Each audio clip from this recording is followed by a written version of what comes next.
후에 내가 예루살렘으로 돌아와서 성전에서 기도할 때에 황홀한 중의 봄에 주께서 내게 말씀하시되 속히 예루살렘에서 나가라.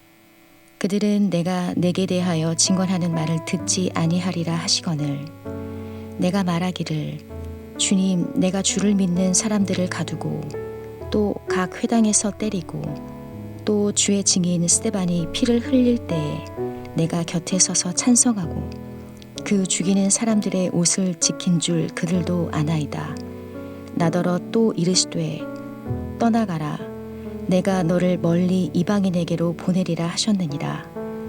이 말하는 것까지 그들이 듣다가 소리질러 이르되 이러한 자는 세상에서 없애버리자 살려둘 자가 아니라 하여 떠들며 옷을 벗어 던지고 티끌을 공중에 날리니 천부장이 바울을 영내로 데려가라 명하고 그들이 무슨 일로 그에 대하여 떠드는지 알고자 하여 채찍질하며 신문하라 한대 가죽줄로 바울을 매니 바울이 곁에 서 있는 백부장더러 이르되 너희가 로마 시민 된 자를 죄도 정하지 아니하고 채찍질할 수 있느냐 하니 백부장이 듣고 가서 천부장에게 전하여 이르되 어찌하려 하느냐 이는 로마 시민이라 하니 천부장이 와서 바울에게 말하되 내가 로마 시민이냐 내게 말하라.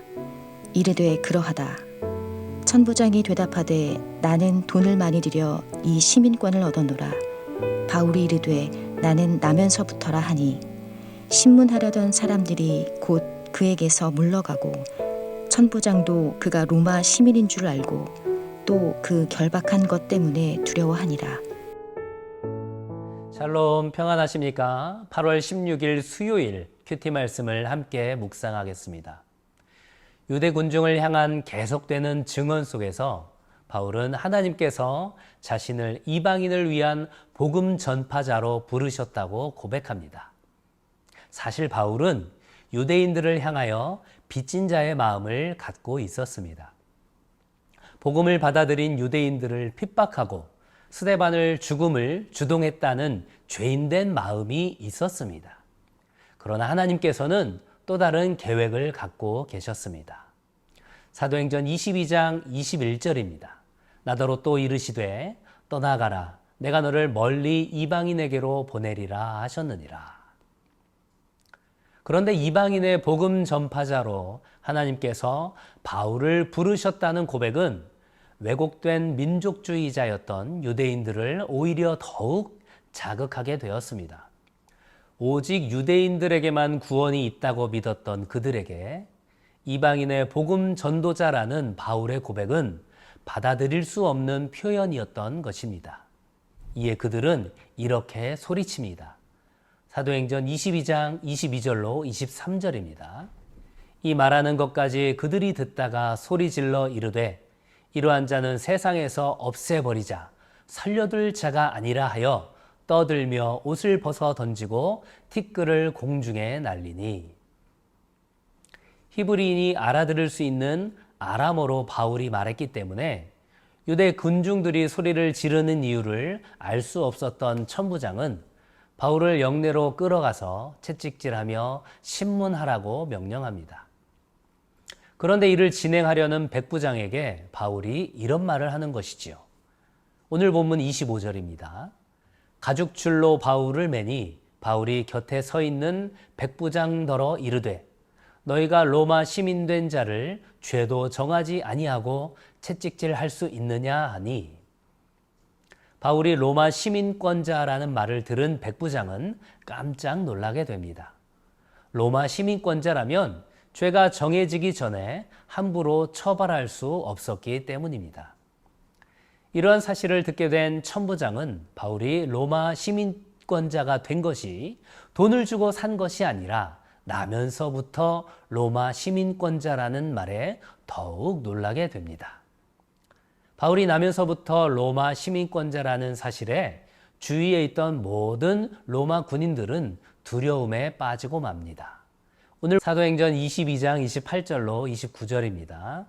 천부장이 대답하되 나는 돈을 많이 들여 이 시민권을 얻었노라. 바울이 이르되 나는 나면서부터라 하니 신문하려던 사람들이 곧 그에게서 물러가고 천부장도 그가 로마 시민인 줄 알고 또 그 결박한 것 때문에 두려워하니라. 오늘 본문을 통해서 두 가지 내용을 생각해 보고자 합니다. 첫 번째는 나의 생각을 내려놓고 주님의 명령을 따르라는 것입니다.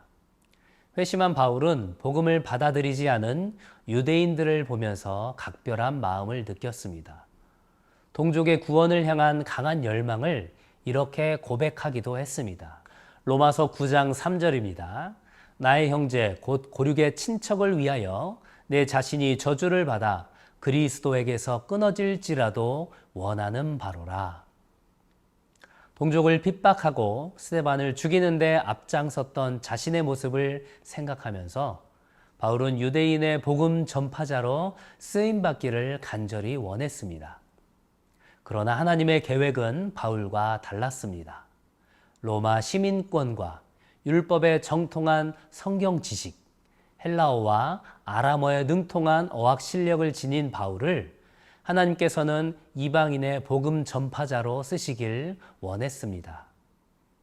세상적으로는 어느 것 하나 부족함이 없는 바울에게 육체의 가시를 통해 하나님만 의지하게 하셨고 바나바라는 동역자와 함께 지중해 선교를 감당하게 하셨습니다. 사랑하는 성도 여러분, 하나님께서는 우리 각 사람을 향한 세밀한 계획을 갖고 계시다는 사실을 정말로 믿으십니까? 잠언 기자는 이렇게 고백합니다. 잠언 16장 9절입니다.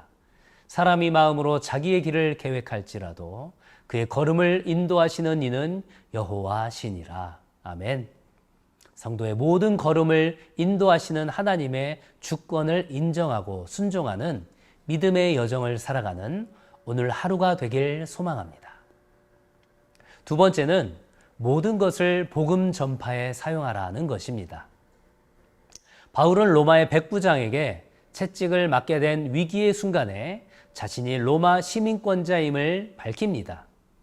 언뜻 보면 자신의 신변을 보호하기 위해 그렇게 한 것으로 보이지만 실상은 이 모든 것이 로마에 가서 황제에게 복음을 전하기 위한 계획이었다는 것을 알 수 있습니다. 바울은 자신이 갖고 있는 세상적인 자랑거리, 즉 자신의 출신 성분과 학벌 등이 복음을 전하는 데 방해가 된다면 그 모든 것을 배설물로 여기겠다고 빌립보 교회 성도들에게 말한 바가 있습니다. 하나님께서 우리에게 주신 은사와 직분들이 있습니다. 우리는 그 모든 것을 내 자신의 우월함을 드러내는 자랑거리로 삼지 말고 철저하게 복음 전파의 수단으로 사용해야 할 것입니다. 사랑하는 성도 여러분, 오늘 하루도 우리 하나님께서 나에게 주신 수많은 것들에 감사하며 그 모든 것들을 복음 전파에 아름답게 사용하는 귀한 시간 되길 소망합니다.